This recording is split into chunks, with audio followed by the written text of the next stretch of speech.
How's it going, everybody? Welcome back to The Average Garage. In today's episode, we're going to be rebuilding the turbo from the FG XR6 Barra. Turbo Barra anyways. Yeah, it's a GTX 3576. That's what came out on the FG model. So yeah, we're going to rebuild that. We've got a brand new core. It's a pulsar core. Thank you very much to barratheworld.com. You guys have been amazing in hooking us up with a discount for it. I really appreciate it. But yeah, so that's down here on the bench. So we're going to open it up, unbox it, look at the new core, and yeah, essentially get ready to fit it to my housings. So I've already stripped it all back. I've cleaned it all up. I can't remember exactly how much I filmed, so I apologize if I missed anything. But yeah, I'm going to be making another botched episode out of 100 different clips. So bear with me, and yeah, let's get into it. I've already stripped it down. You'll see that now. And then we're going to get to putting the new core in. So I'll give you a look at the new core first, and then we'll jump right into it. Alright folks, this is a Pulsar 3576 core. Thank you very much to Barra the World for supplying this. You guys have been amazing. I really appreciate the discount you guys were able to offer me. So yeah, it's a standard replacement core. It fits the stock housings, all that sort of stuff. Yeah, it's got the dual ceramic ball bearings still. I'm pretty sure the same fins front and rear for the compressor and the turbine. Yeah, so it's all the same. It's a direct bolt up fit. I really appreciate the guys' support. If you want to see the full rebuild video, please let me know in the comments. Otherwise, I'm just going to keep this nice and short here.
Alright guys, so the turbo is on the bench behind me, down there somewhere.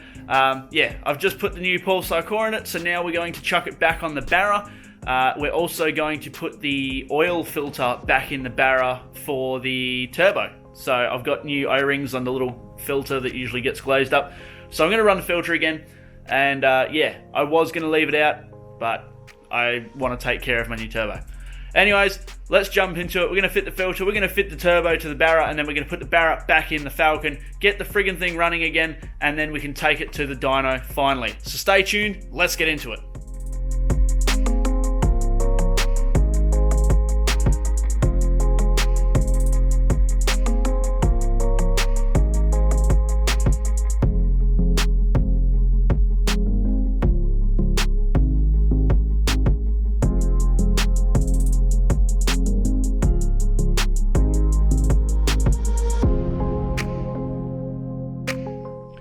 Alright folks, the turbo is back on the Barra, so now we can fit this to the car. So that's probably going to be a tomorrow job because I really don't feel like attempting it now. It's already 7:30, so yeah, I'm up early in the morning for work.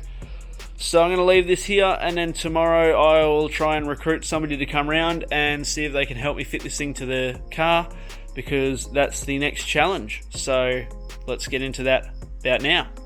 So we've got the filter here. I've put two brand new O-rings on it, and we're just going to slide it into where it lives, and then put the circlip in there. Alright, so you can see the circlip's in there, the filter's in as well. So what we're going to do now is grab the oil pressure sender fitting again. I'm going to chuck this on. Usually I'd replace these copper washers, but they are still pretty new. so they should seal up alright, but we'll just check it for leaks when it's done. Grab the 24mm spanner, and then when we do this up, just make sure it doesn't try and twist the whole lot with the pipe and everything. So be nice and careful. And that's the filter for the turbo done. So yeah, it's a very important piece of kit, this one. Alright guys, that is the the turbo oil filter done. So there are a lot of aftermarket options. I have seen and heard mixed reviews on all of the aftermarket options. Some that just don't flow enough because the filter's too restrictive, and yeah, the list goes on. Any story you can think of, you'll find it for each other aftermarket option. It's really a hit and miss thing. But yeah, just go off, I suppose, what experience you trust. If there's a trusted professional in mind, definitely seek their advice. So what I've done is removed my filter and cleaned it, put new O-rings on it and put it back in. Ideally, it would be best if you could replace the filter, but unfortunately Ford don't like to return my calls, so I've literally been waiting 3 weeks for CVU Ford to call me back, and they still haven't. So yeah, they're dead to me. Anyways, yeah, it's done. So every XR6 turbo owner or any Barra turbo owner needs to know about this. It is a very overlooked problem, and it does cause some very expensive problems. So yeah, hope this has helped you guys in any way, shape or form, or at least giving you some form of insight as to what it is and what it does, and the problem associated with it.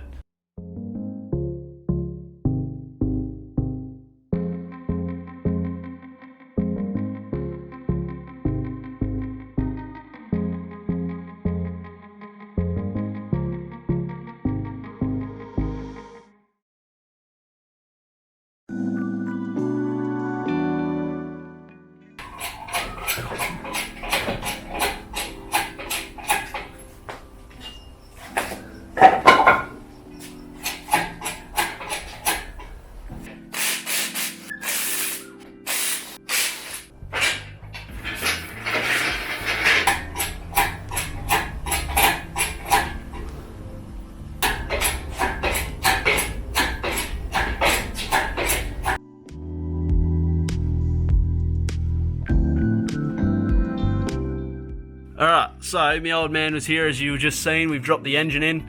I've just put the rear main seal in with a little bit of sealant just where the block joins, just where it meets the rear main seal. And I've also gone ahead and put the flex plate on. The 6 bolts are obviously torqued up. I've torqued them up to 80 Newton meters. The manual says 70, but 80 with some red Loctite won't hurt. And I've got my sonic injection locking plate on there as well. So now we can raise the gearbox into place and yeah, try and hook everything back up the way it was.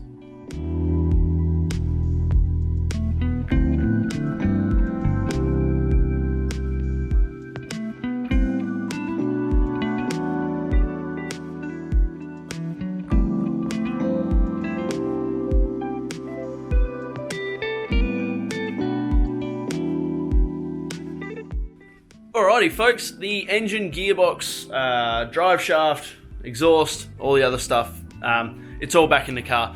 So now I'm just going to finish up the engine bay because there's still a bit to do in the engine bay. I've got to put the intercooler piping back on, the turbo's rebuilt, thank you again, barratheworld.com. I'm going to put the radiator and all that stuff back in. So yeah, I'm going to finish up the engine bay off camera. Once that's done, we should be able to try and get it started again. Once it's started again, we should be able to get it to the dyno. Also, I still have to put diff oil in it. Still haven't done it. Anyways, yeah, let's jump into that and I'll update you when it's done. Alright guys, the engine bay is all back together. Everything's back in the car, everything's done up. All the hose clamps are done up for all the boost pipes, all the radiator hoses, all that sort of stuff. Everything's back in and together. I've put the NA cover on it, which looks pretty freaking amazing. Thanks to my buddy Kieran who gave me that one. I've got a 32mm rubber stopper, like a chair leg stop or something. That's for the recirc valve, whatever you want to call it, blow-off valve, because that's been replumbed. I've got some hose, that blue stuff there, you can see it runs up and around. So yeah, everything's there. The last thing I really need to do in the engine bay is put a coolant pipe, like a bleeder pipe, from the top of the tank there into the top of the radiator here. So yeah, it's all coming together quite well. I'm just about to reconnect the battery and crank it over and see if we can build the oil pressure back up. Alright, so we're pretty limited for light here, but I've got a jumper across the circuit breaker here, which is there because when I was cranking it for extended periods last time, it was braking, but it's kind of doing its job. I was cranking it for about 20 seconds straight. That's the only reason that jumper's in there. So it just takes the load off that circuit breaker. So we've connected the battery up, we've got power now, so if we flick the key on, hopefully no Puff the Magic Dragon happens. I heard the fuel pump prime, I haven't seen any smoke. Again, another shout out to Canberra for this amazing module here. This tells me my trans temp and what gear I'm in. So, knock that bad boy in park. And yeah. Oh, I need to pull a fuse to stop the fuel pump from priming. Alright, pump is unplugged.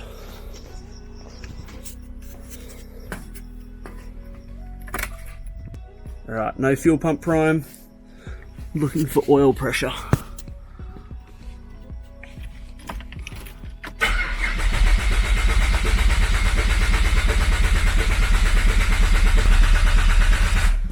Alright, we have oil pressure. Fuel pump plugged back in.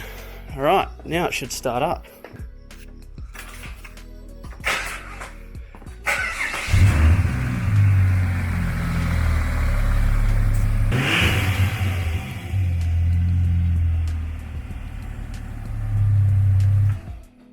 Alright, so you've just seen it run. Got it started again. I still need to put coolant in it. It is a little rattly. I'm not sure what's going on there. So hopefully nothing drastic, but yeah, hopefully we'll be able to get to the bottom of it and find out what it is, because it's only when it seems to be loading the engine up. So I have absolutely zero clue what it might be. It might have to be a thing to find out on the dyno when we can load it up and see what's going on. But yeah, hopefully nothing bad, but we'll soon find out. So yeah, I don't want to crack on and say I know exactly what I'm doing or it's going to be the best job ever, so that's why I'd rather be truthful. So yeah, hopefully it's nothing bad. I'd be lying if I said I wasn't a little concerned, but we'll see how we go. There's hopefully it's not like an oil pressure issue, because that would suck. But yeah, it does also have quite thick oil in it because it's the running oil. But yeah, I suppose we'll just have to see what we can find out when it gets to the dyno. So anyways, onwards. Alright guys, welcome back, and yeah, I've got the new GoPro. So hopefully this one is trouble free. It was a replacement from the other GoPro Hero 8. So with any luck, hopefully I won't have any more issues. We'll see. Anyways, yeah, engine's back in the car as you guys have seen. Everything's back together. I've just been touching up the engine bay a little bit, so I've got some coolant in it now. Just finished up the last of the hoses. Yeah, coolant's in. What else have I done? Some bits and bobs. Yeah, I've just trimmed the bumper again, so the bumpers should clear all these intercooler pipes now, so I can chuck the bumper back on the car. But yes, that's right, that's what I was doing. If I can show you guys these. This is the little stuff with restoring a car that nobody really remembers or thinks about when they buy it. These are little plastic clips that hold the headlights into the housings, and allows them to be adjustable so you can change where your beam's focused. So mine are all old and perished, and I didn't even know that if they were available. I think these are from Twin Light on eBay. So yeah, I'm going to chuck them in, chuck the headlights back on, chuck the bar back on, chuck a seat back in it, and with any luck we'll have this thing on the dyno tomorrow to break the engine in. I was seriously contemplating doing it myself, just whacking a trailer on it, whacking it on a permit and going for a good drive up a hill. But yeah, I do want to do this kind of legit, so we'll see how we go. The engine does have a rattle, but I'm putting it down to the extremely thick oil that I'm using to run it in. It is Penrite running oil specifically for running an engine in, but yeah, I probably should have gone a 5 or a 10 weight. Anyways, that's got less additives in it, it's supposed to be better, yada yada yada. So yeah, anyways, yeah, we'll find out tomorrow on the dyno, hopefully. See how we go. Alright folks, so I've done one and it's in the car, and I did also have to replace this headlight because this one is cracked and it has a bullseye chip in it. Luckily, a while ago I was able to pick up this one, or the replacement for it, quite cheap and locally, because as some people might know, pretty much nothing for this car is made anymore. Even aftermarket support is very little. So yeah, as you can see down here, that one there, that's why I'm replacing these little plastic bits. But in the process, this little plastic piece has decided to break off at some point. That goes here, and that's what locates one of the bits for the headlight. So what I've gone and done is made just a bit of an aluminium plate, or it's mild steel actually. It's part of the old structure for the shed actually, part of an old panel. So I've drilled 2 holes in it, and I've pre-drilled the holes to pop rivet it, and pretty much that's going to sit in there like that, and that's my hole again. So these plastic light housings are very expensive and hard to come by if you can find any. All the aftermarket stuff, like I said, stopped many years ago. So I'm going to pop rivet that in place, and then we can chuck this one back in the car once I replace the plastic bits as well. Alright, so my little metal fix is in. All of those for the main headlight are done. Now I'm just going to attack those plastic bits on the high beam. They're quite simple to get out really. You pretty much, if there's anything left of them, unlike that one, which will just fall off and then disappear somewhere. With these ones, you pretty much push these tabs in, or what's left of them, and then sort of pull the light, and it will just pop out. And then usually they'll break when you just try and pull them off and split in half, because they're so perished and cracked and horrible. So, like that. They're just horrible. So yeah, chuck new ones in. I've just been putting a little bit of lithium grease on them as well, and yeah, they're good to go.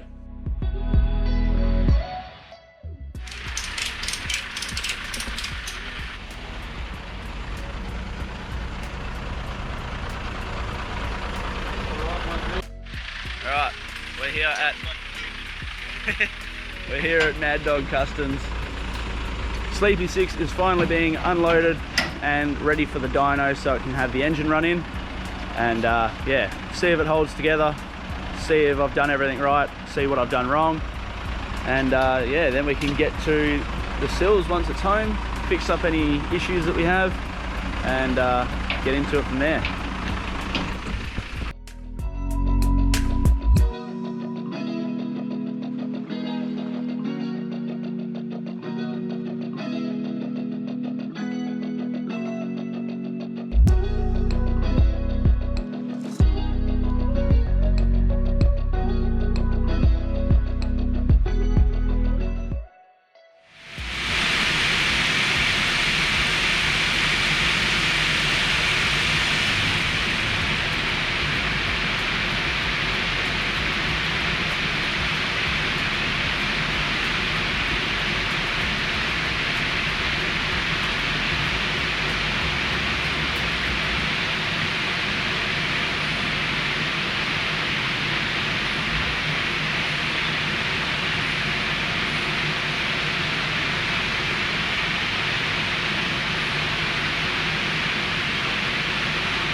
So the car's on the dyno, as you know, it's developed quite a big misfire on the dyno, so hopefully we can get that sorted and it's nothing major. Fingers crossed it's nothing major. The thermo fans I put on are pretty shit as well, so they're not quite doing their job, but it's very noisy in there and there's music going, so I can't really film in there at the moment. But yeah, hopefully we'll get back into it. The cams are running now, apparently. Yeah, Andrew was saying run it at about 2000 RPM for about 6 to 10 minutes. Get everything up to temp, and just yeah, hold it at that RPM, and that should bed the cams in. Controversial as to whether it needs to be done or not. Everybody has their own idea. I trust Andrew, so I'll just go with his judgment. Yeah, and then hopefully we can sort this misfire out pretty quickly, and it's hopefully something tiny and insignificant. Get that done, and then we can bed the rings in.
guys, we're just finished up on the dyno. Thank you very much to Andrew at Mad Dog Customs. He has been absolutely amazing.